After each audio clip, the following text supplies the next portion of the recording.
In a world where everyone rushes to become the same, a truly magnetic woman dares to be different. While all eyes chase perfection, she chooses truth. While the crowd hides behind masks, she steps forward, raw, radiant, and unapologetically alive. Picture this: a woman stands alone in the rain. She doesn't rush to find shelter. She isn't afraid of getting wet. Her eyes don't dart around, searching for a safe space. They look straight at you, as if rain could never scare her. This isn't just an image, it's a state of being, a living testament that it's not effort, but unarmored presence that creates the deepest magnetism. Carl Jung, the great explorer of the human soul, once said, "One does not become enlightened by imagining figures of light, but by making the darkness conscious." In today's world, this isn't just a philosophy. It's a compass for any woman who dares to live from her essence. Because you know this, even if only vaguely, there's a part of you, wild, raw, untamed, that you've silenced for far too long. Have you ever feared that if you were truly yourself, you'd be left behind? That if you stopped pleasing, you'd no longer be loved? That if you were too much, too emotional, too free, you'd end up alone in a crowded room? If so, you're not alone. We've all worn masks. We've all shaped ourselves to fit someone else's definition of worthy. And in doing so, we lost the one thing that made us irreplaceable, the original presence of our soul. Deep down, you don't want to be society's idea of the ideal woman. You want to be the kind of woman no one dares to lose. Not because you're trying to be loved, but because you're so fully yourself, no one else could ever replace you. And Carl Jung left us the inner map for that journey. A path not for the faint of heart, but the only path that leads to true magnetism. The kind that arises from truth, from facing and integrating both your light and your shadow. This video isn't about how to get someone to chase you. It's about something far deeper. How to become someone you yourself would never walk away from. We'll explore 7 paradoxical traits, qualities the world told you to hide, but that are actually the key to becoming unforgettable. These are the secrets Jung whispered from the depths of the collective unconscious. The archetypal energies living inside you, waiting to be awakened. Because maybe you don't need to learn how to attract others. Maybe you just need to stop abandoning yourself. Up next, we enter the first paradox: authenticity. Not loud, not rebellious, but a soft, sacred return to your original self. That's where the journey begins. And it's the place where eyes can't look away. Not because they're watching you, but because in you, they see the part of their soul they've long forgotten. She walks into a cafe wearing a faded moss green sweater, her hair loose like it hadn't been styled at all. No one turns to look until she smiles at the waitress. Her gaze is deep, still grounding. The way she carries herself slows time down for a moment.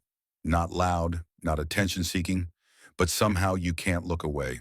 Elena used to be a lawyer in New York, always meeting targets, always put together, always right. One day, after a meeting where her boss praised her as the ideal model of the modern woman, she didn't feel proud. She felt tired, strange, right? But in that moment, she saw something deeper. She had become too good at not being herself.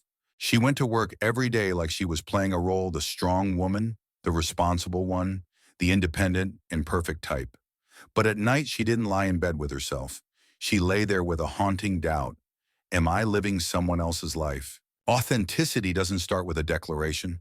It begins with exhaustion from pretending. Carl Jung called this the emergence of the self, our true core, long buried beneath layers of roles, expectations, and societal norms. We are not taught how to be ourselves. We are taught how to be accepted. And the price of that acceptance is often our soul. Elena quit her job. She moved to a small house near the mountains, not to escape, but to finally hear her own voice again.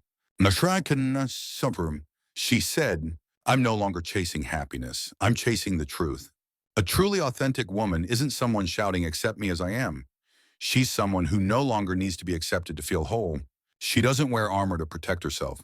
She doesn't strip herself bare to earn pity. She simply is present enough and real. Archetype, the rebel and the wild woman. Elena embodies the rebel, not someone who fights everything, but someone who says no to what shrinks her soul. She is also the wild woman, not defined by external roles, but by her inner aliveness. She doesn't have to be logical. She doesn't need to be trendy. She just needs to be true. Jung said, "The privilege of a lifetime is to become who you truly are."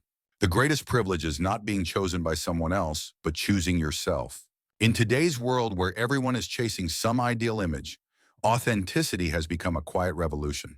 You might not be the most beautiful, you might not be the most perfect, but if you're real, you'll be irreplaceable.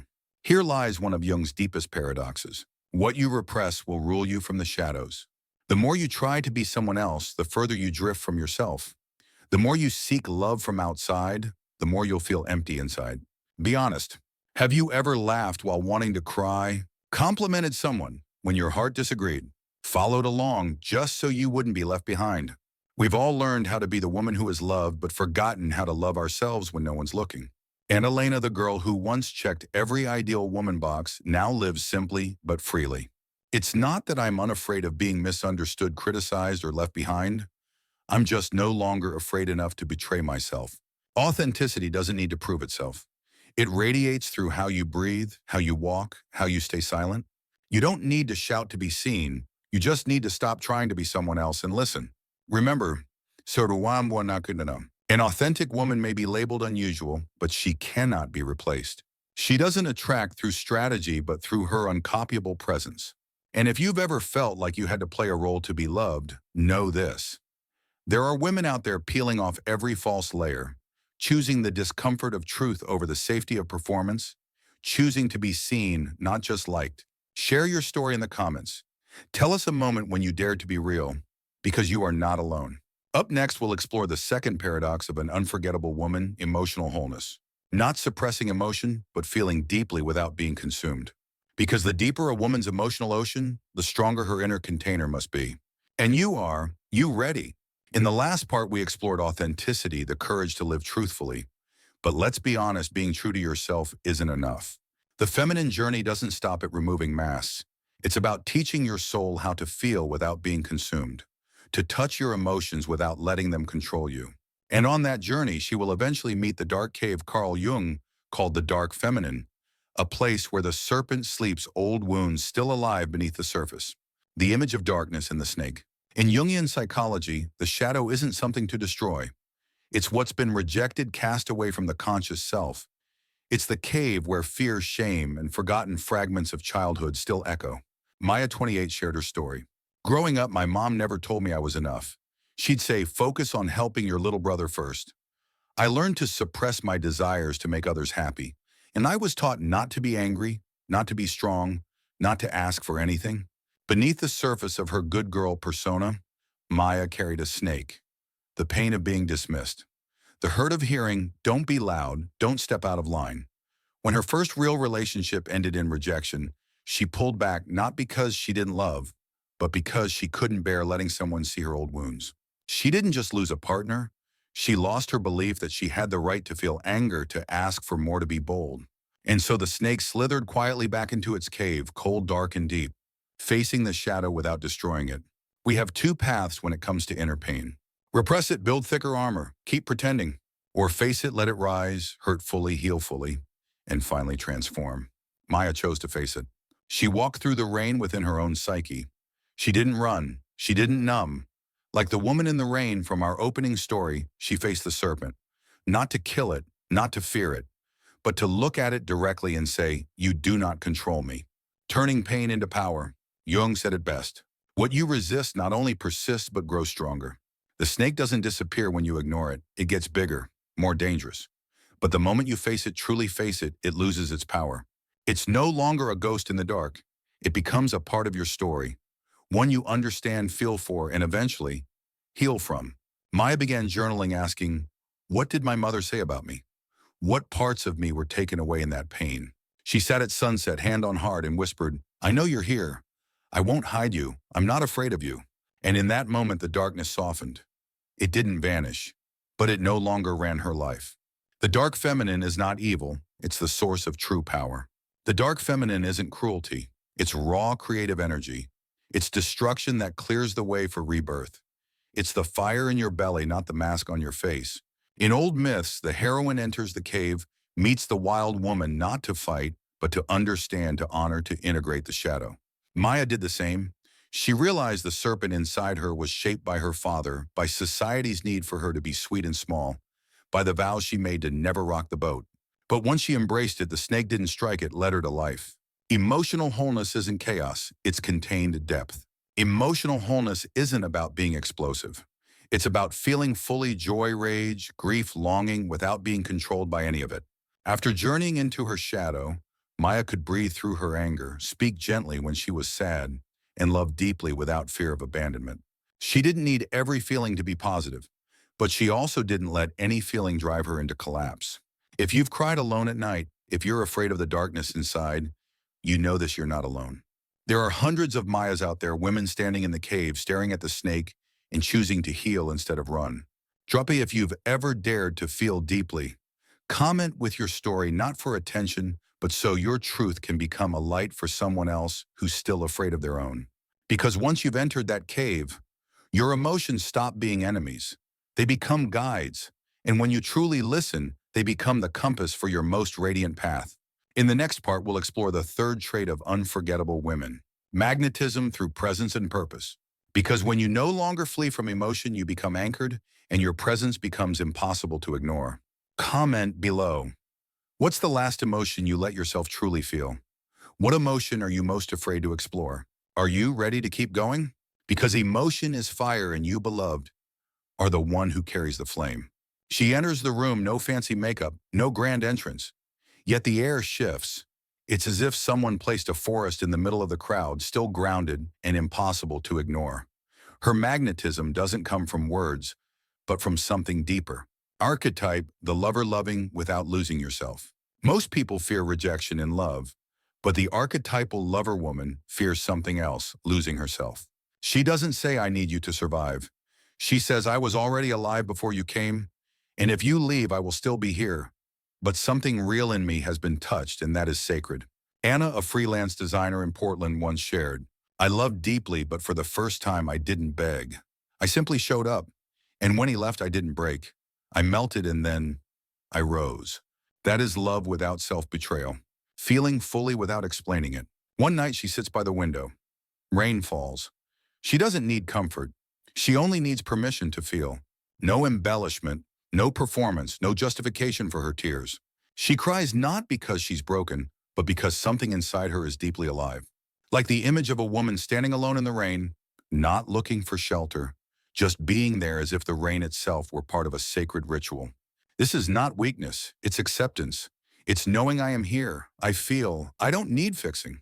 Awakened anger, the power of clear boundaries. When betrayed, she doesn't scream. She doesn't throw things. She simply looks the other person in the eye and says, "I can't continue like this. And I don't need you to understand for me to walk away." This is awakened anger, not destructive, but deeply rooted in clarity. Her strength doesn't come from volume. It comes from self-respect. She walks alongside her anger, not as a slave to it, but as an old friend. The high priestess, intuition as a silent compass. As a child, she believed everything adults said, that others knew better, that being good meant obeying. Until one day, on the brink of marrying someone who didn't truly love her, she woke up. She told me, "That morning I felt a tightness in my chest. No voices, no sign, just a still deep silence. And I knew this wasn't my path." The high priestess within her didn't shout. She whispered. But that whisper changed everything. Real-life example: presence over performance. Julia, a yoga teacher in Santa Fe, once walked into a panel interview. Old sandals, wind-blown hair, no polished script. She simply shared her journey through depression, how each morning she returned to herself through breath. No pitch, no sales trick. And yet, the panel said, she didn't come here to be chosen. She came because this is who she is. And that's why they chose her. True magnetism, not performance but presence. Have you ever met someone whose gaze stripped away all your masks? She wasn't the loudest, not the most glamorous, but when she looked at you, you felt seen. That's true magnetism. Not needing to speak yet being heard. Not needing to do anything yet being unforgettable. Meaningful living. Peace is a choice, not a prize. She doesn't live to prove herself.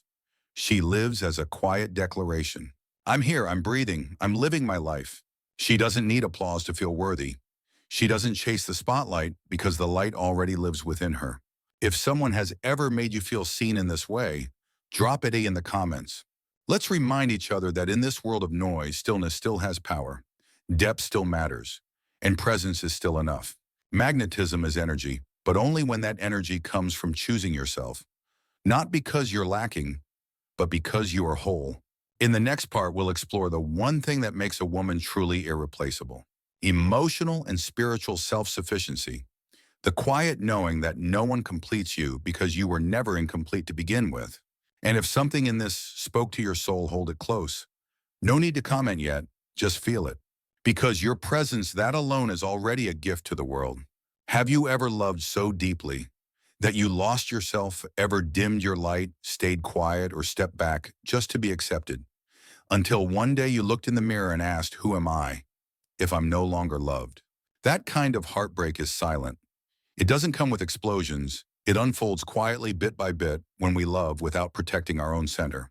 Carl Jung believed that inside each of us are two sacred forces: anima, the inner feminine; animus, the inner masculine. Like the sun and moon, they are not meant to dominate or cancel each other, but to coexist in harmony. A woman who has only developed her anima, her softness, intuition, and empathy, may become overly sacrificial, constantly losing herself in others. But when she cultivates her animus, the part that acts, decides, and sets boundaries, she becomes whole. Anima and animus in simple terms: imagine yin and yang inside your soul. Anima helps you feel, connect, nurture. Animus helps you decide, create, protect. When one is overdeveloped and the other ignored, you wobble. But when both are embraced, you find balance. You don't become less feminine, you become sovereign. Real story Lynn, the woman who reclaimed her inner fire. Lynn, 30, a communications manager in Seattle, was the kind of woman who gave deeply. She loved her partner with all her heart. She made space. She softened. But when he traveled for work, she felt adrift. She wondered, who am I when he's not here? And in that aching stillness, she saw the truth. She had let her anima, her emotional side, lead the way for too long. That's when she began nurturing her inner animus, the part of her that leads, protects, and creates. How Lynn reclaimed her animus.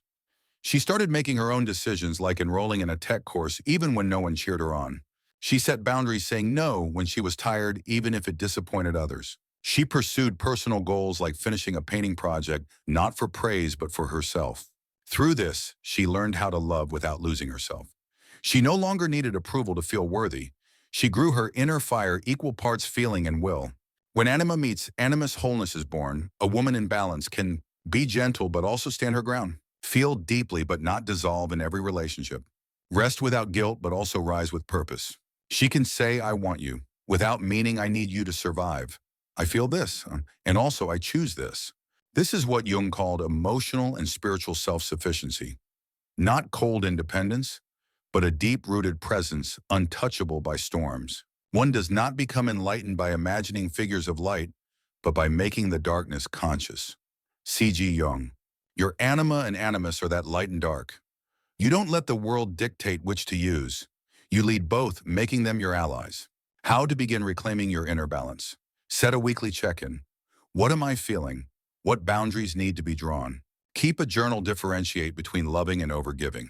Reflect on your inner voice. Is it the animus saying I will, or the anima whispering I feel?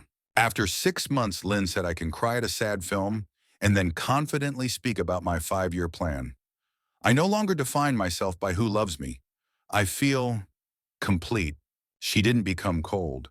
She became an embodied artifact, radiant, whole, needing nothing to validate her. If you're also walking this journey, comment, I'm cultivating my inner masculine by. Drop a, if you just realized something about yourself, something quiet but precious. Together, we're building a space where light doesn't have to shout, it simply shines. A space where a woman can love without self-abandonment and live without dependency. When your emotions are centered, when your inner sun and moon are in harmony, you can stand firm without shrinking. Up next, we'll explore the final layer, the one that makes you unforgettable even if you say nothing at all. Purpose, the quiet fire of knowing why you exist. Not because you're lacking, but because your very being is already meaningful. Are you ready to touch that inner flame? Stay with me. Your story isn't over yet. She doesn't wake up because of a to-do list, unread messages, or the invisible weight of being a good woman. She wakes up for something deeper, something unnamed but deeply felt, like an underground stream quietly flowing beneath her life. Each morning she makes tea like a ritual, not out of habit but because in that small act she is fully present with herself. No one sees it, but she knows, and that's enough. This woman does not fit into any mold. She's not the perfect woman by society's standards, not always smiling, not always sweet, not shaped for anyone's approval. She is a goddess in her own right. No throne, no fanfare, but a crown you cannot see made of quiet knowing I have come home to myself. Carl Jung once wrote, "A woman who becomes conscious of her own myth ceases to live someone else's." That's who she is now, no longer playing the ideal girlfriend, the sweet daughter, the sacrificial mother. She's rewriting her myth line by line, with blood, with tears, and with the kind of hugs only she can give herself.